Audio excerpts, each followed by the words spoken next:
All right, let's run through the solutions to the test review. I'm going to look at the type of triangle and I'll match it with the best description. Some of these actually have a couple of matches that are relevant. And we never really talked about this. This is a prior knowledge thing. It's assumed that you know this. So an equilateral triangle, lateral sides, it has all sides equal to one another. So 3 congruent sides. There's our equilateral triangle. An acute triangle has 3 angles that are all acute. So 3 acute angles in an acute triangle. An obtuse triangle only has 1 angle that's greater than 90. If there was more than 2 angles that were more than 90, there's no way the 3 angles of the triangle could add up to 180. So it's going to have just 1 obtuse angle, that's C. Equiangular means equal all of the angles. All angles are equal to each other.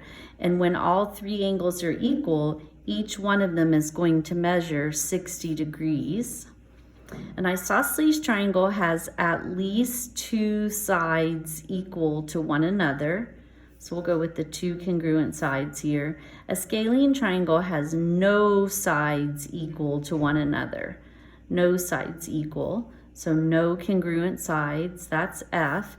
And so hopefully right is the last one, and a right triangle has only 1 right angle. All right, in order to solve this next problem, it's important to note that this is an isosceles triangle down here, and the base is AG.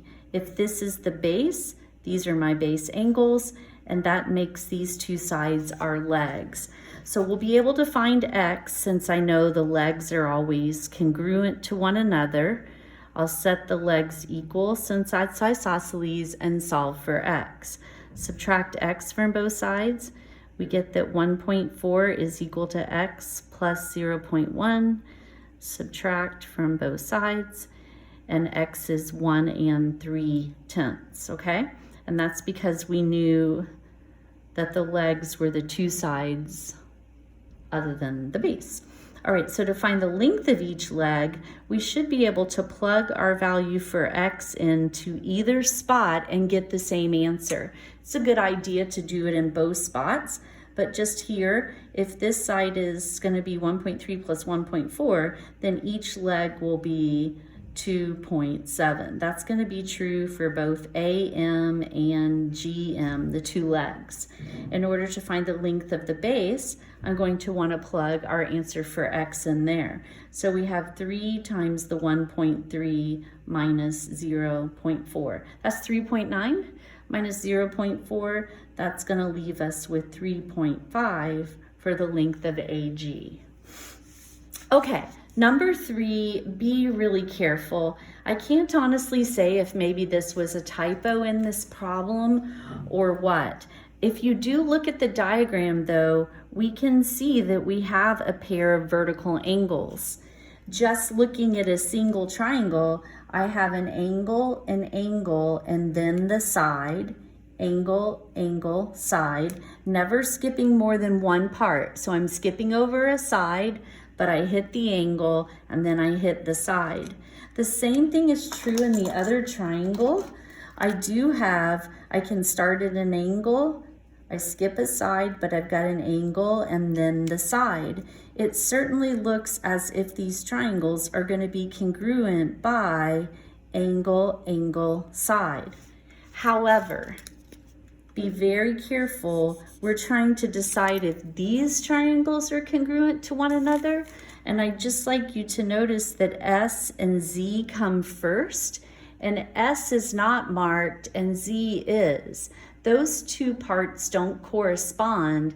And if we're going to name the triangles that way, then the answer is no. They are not congruent.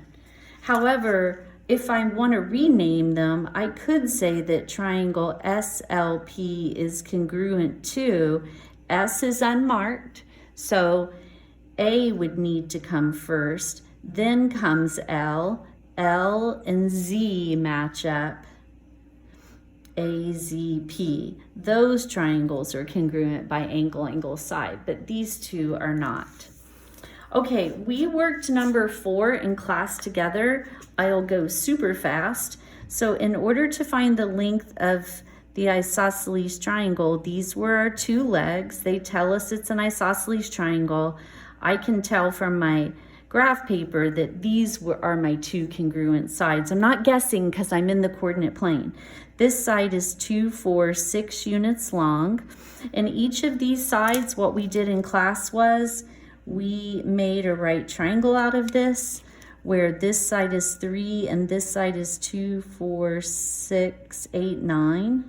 And we found this side by using the Pythagorean theorem. 3 squared plus 9 squared equals x squared. 9 plus 81 is going to give us x squared, so we get 90. It does tell us to round to the nearest hundredth, so we want to take the square root there. So the square root of 90, is, to the hundredth, it's going to be about 9.49.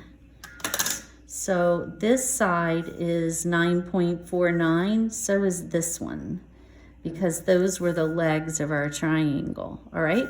So in order to find the perimeter, I'm gonna add the 3 sides together. We have 9.49 twice, could have just doubled that, plus 6.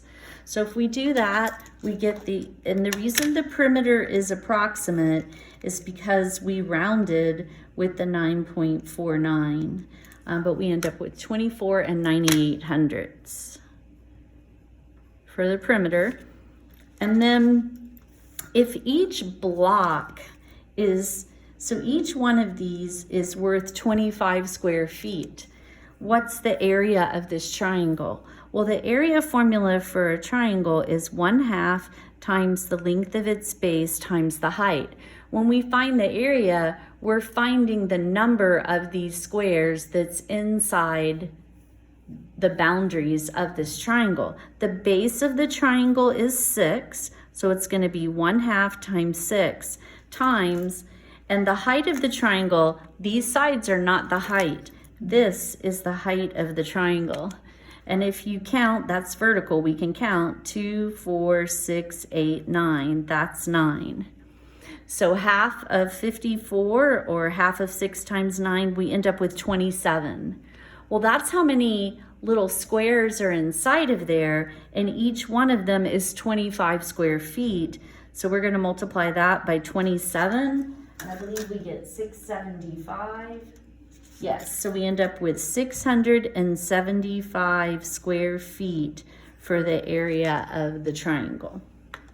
Okay, what do I know? This apparently was given to us, and the other thing that I know for certain, just looking at this diagram, is that AK is congruent to itself by the reflexive property. So we have a pair of sides and a pair of sides.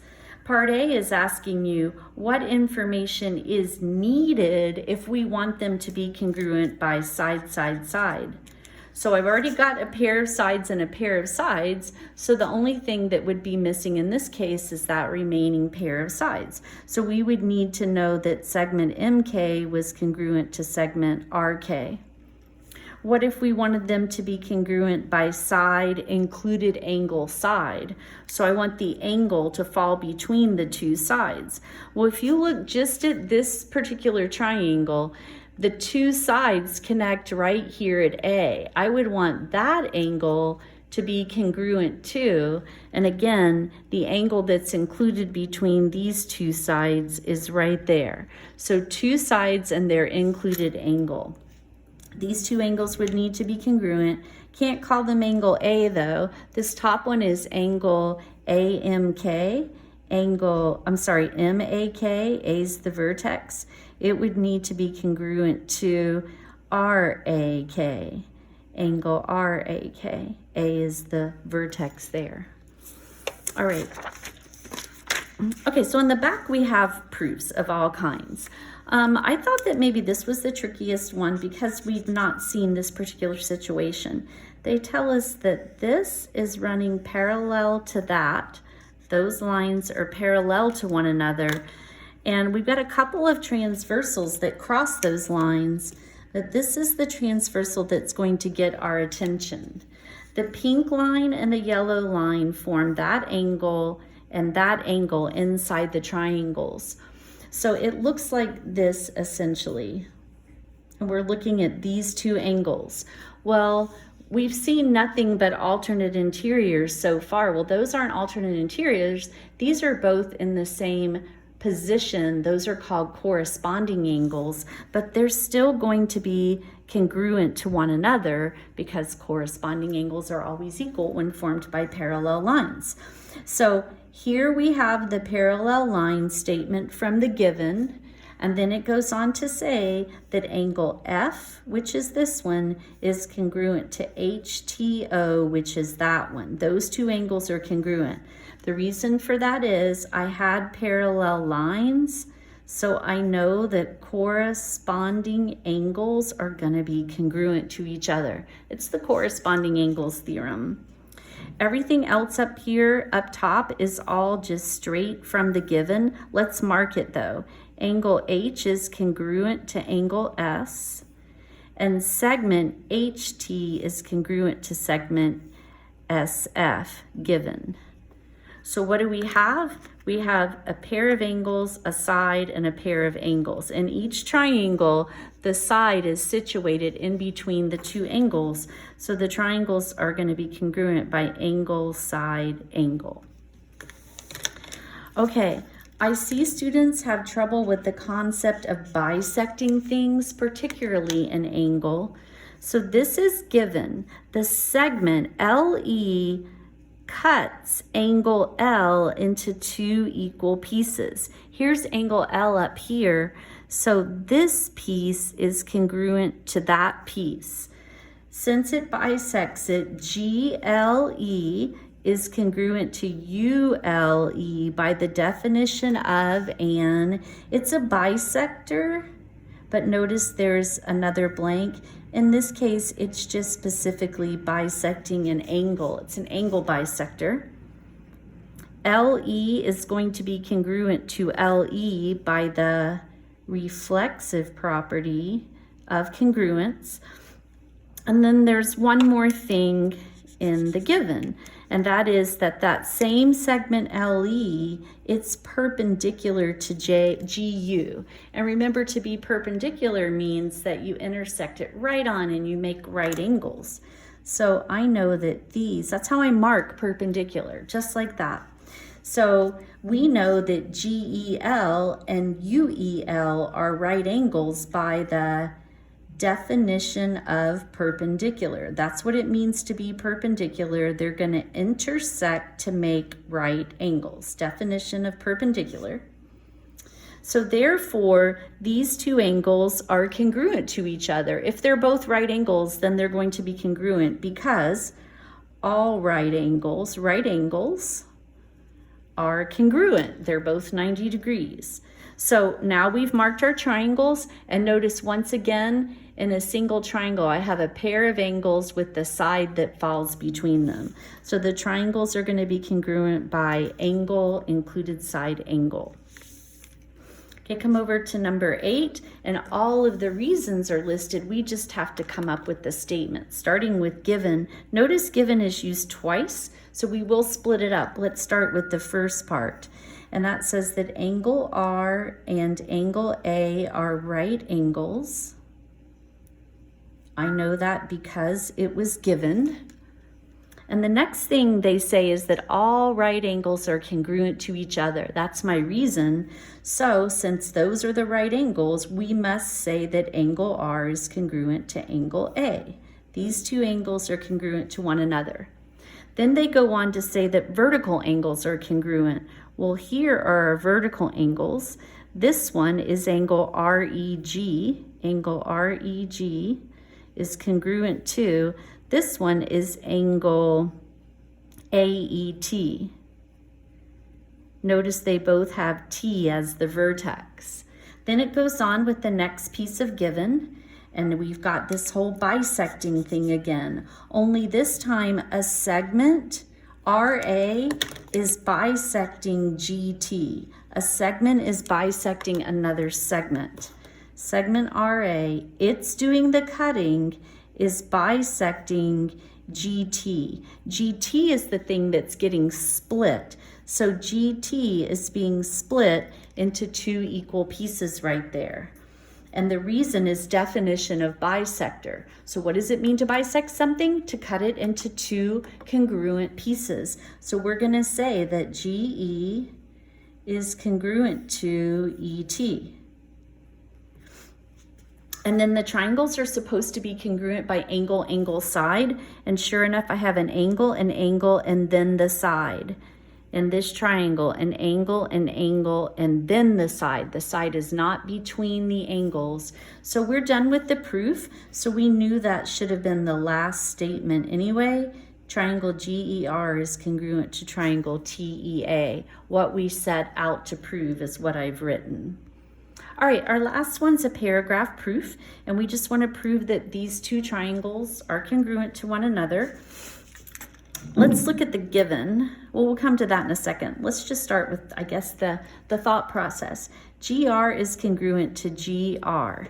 So that's going to be congruent to itself by the reflexive property.